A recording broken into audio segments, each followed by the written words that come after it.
பகுஜன் சமாஜ் கட்சியின் மாநில தலைவர் ஆம்ஸ்டாங் கொலை வழக்கில் அடுத்தடுத்த பல்வேறு திருப்பங்கள் நிகழ்ந்து கொண்டிருக்கின்றன. அதன் நீட்சியாக தற்போது கொலை வழக்கில் கைது செய்யப்பட்ட அரசியல் பின்னணி கொண்டோரை காவலில் எடுத்து விசாரணை நடத்த போலீசார் முடிவு செய்திருக்கிறார்கள். இத்தொடர்பான மேலதிக விவரங்களுக்காக செய்தி அறையிலிருந்து இணைகிறார் சிறப்பு செய்தியாளர் தேவப்பிரியன். நீங்க தொடரலாம். ஆம்ஸ்டாங் படுகொலை சம்பவத்தில் அந்த கொலையை அரங்கேற்ற காரணமானவர்கள் உடனடியாக கைது செய்யப்பட்ட நிலையில் அதற்கு பின்னணியில் செயல்பட்டவர்கள் யார் யார் என்பது தொடர்பான விசாரணை என்பது தொடர்ந்து கொண்டே இருக்கிறது. 16வது நாள் நெருங்குவதன் காரணமாக இதில் கைது நடவடிக்கைகளும் துரிதப்படுத்தப்பட்டிருக்கின்றன.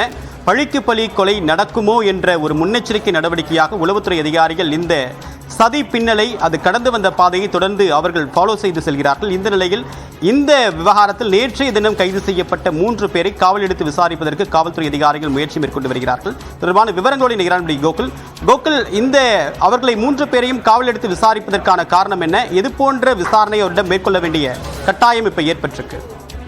பெண் வழக்கறிஞர் மலர்கொடி என்பவர் ஏற்கனவே இந்த வழக்கில் கைது செய்யப்பட்டிருக்கார். அவர் அதிமுகவை சேர்ந்த பெண் நிர்வாகியாக இருக்கார். இந்த கொலை வழக்கில் முக்கியமாக நாட்டு வெடிகுண்டுகளை கொடுத்ததும் கூலிப்படைகளுக்கு ஆட்களை அனுப்பியதும் அவர்களுக்கு பணம் வங்கிகள் மூலம் பணப்பரிமாற்றம் செய்தது உள்ளிட்ட தகவல் மலர்கொடியிலிருந்து காவல்துறைக்கு கிடைக்கப்பட்டிருக்கிறது. அதே போல வழக்கறிஞர் சரிகரன் என்பவர் கைது செய்யப்பட்டு சிறையில் அடைக்கப்பட்டிருக்கார். அவர் தமிழ் மாநில காங்கிரஸ் கட்சியிலிருந்து நிர்வாகியாக இருந்து நேற்றைய தினம் கட்சியிலிருந்து நீக்கப்பட்டிருக்கார். அவரும் இந்த கொலையில் ஒரு முக்கிய தொடர்பாக இருந்து மலர்கொடி அதே போல சம்போ செந்தில் உள்ளிட்டவரெல்லாம் தொடர்பு படுத்தியது என விசாரணையில் தெரிய வந்திருக்கிறது. வெளி மாநிலத்துக்கு தப்பி ஓட முயன்ற போது அவரை தனிப்படை போலீசார் கைது செய்திருக்கார்கள். அதே போல சதீஷ் என்ற நபர் திருநின்றவரை சேர்ந்தவர் தான். இவர் திமுக பிரமுகருடைய மகனாக இருக்கிறார். இவர் இந்த கொலை கும்பலுக்கு கார் உள்ளிட்டவை உதவி செய்ததும் அதே போல இந்த கொலை கும்பலை சேர்ந்தவர்கள் தங்குவதற்கு இடவசதி ஏற்பாடு செய்து கொடுத்தவரும் சதீஷ் என்று கூறப்படுகிறது. இவர் அந்த முக்கிய குற்றவாளியான வழக்கறிஞர் அருளுடைய நண்பராக இருந்திருக்கிறார். இந்த 3 பேரையும் தொடர்ந்து பின்புலம் குறித்து விசாரிப்பதற்கு காவல்துறையினர் கஸ்டடி, அதாவது காவலில் எடுத்து விசாரிப்பதற்கு முடிவு செய்திருக்கிறார்கள். விரைவில் 3 நாட்கள் காவலில் எடுத்து விசாரிப்பதற்கு மனு தாக்கல் செய்ய இருப்பதாக தகவல் வெளியாகிறது. விரைவில் எழும்பூர் நீதிமன்றத்தில் இவர்கள் 3 பேரையும் கஸ்டடியில் எடுத்து விசாரிப்பதற்கான மனுவை செம்பியம் போலீசார் தாக்கல் செய்ய உள்ளனர்.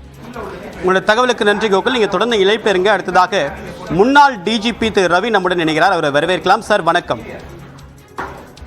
இந்த படுகொலை சம்பவமான விசாரணை அப்படின்றது ஒரு பக்கம் நடந்து கொண்டே இருக்கு. ஆனா இதுல இனிஷியலா நமக்கு தெரிய வந்திருக்கூடிய விஷயம், இது ஒரு ரிவெஞ்ச் மர்டர் அப்படின்னு சொல்றாங்க.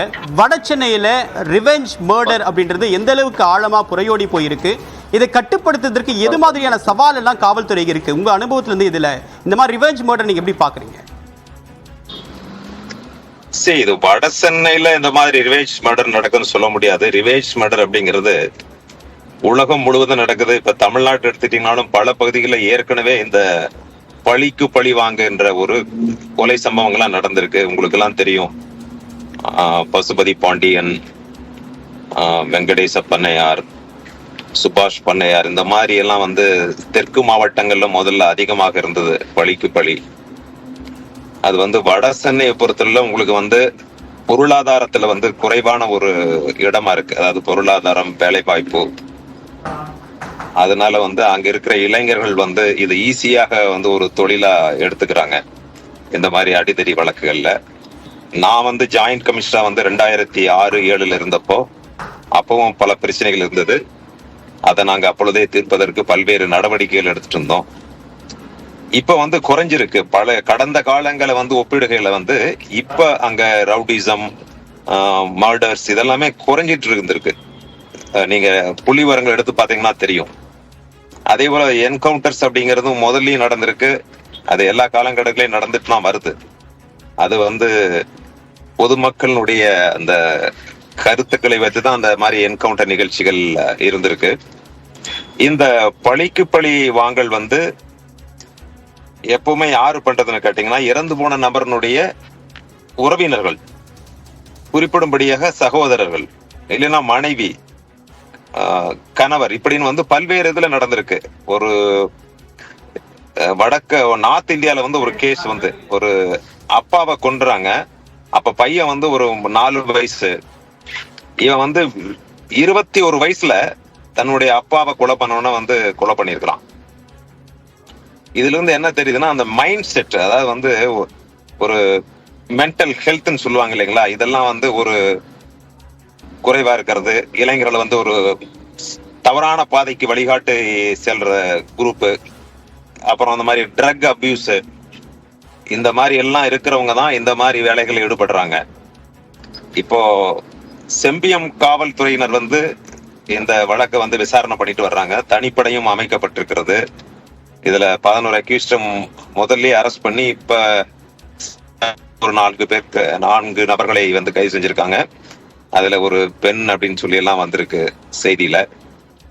இதனுடைய பின்புலம் என்ன அப்படிங்கறத பத்தி விசாரணை பண்ணிட்டு வர்றாங்க. பொதுவா இவர் வந்து இந்த கட்சி அந்த கட்சி அப்படின்னு சொல்லி இப்போ செய்திகள் வருது இல்லையா. தமிழகத்தில் இருக்கிற மக்கள்ல வந்து எல்லோரும் யாராவது ஒவ்வொரு கட்சியில் தான் இருப்பாங்க. அதனால இது கட்சிகள் அப்படிங்கிற மாதிரி எல்லாம் நம்ம மோட்டிவ் எடுக்கிறது இல்ல. அது ஒரு கோணத்துல விசாரணை பண்ணுவாங்க, யார் பின்புலம் அப்படின்னு சொல்லி.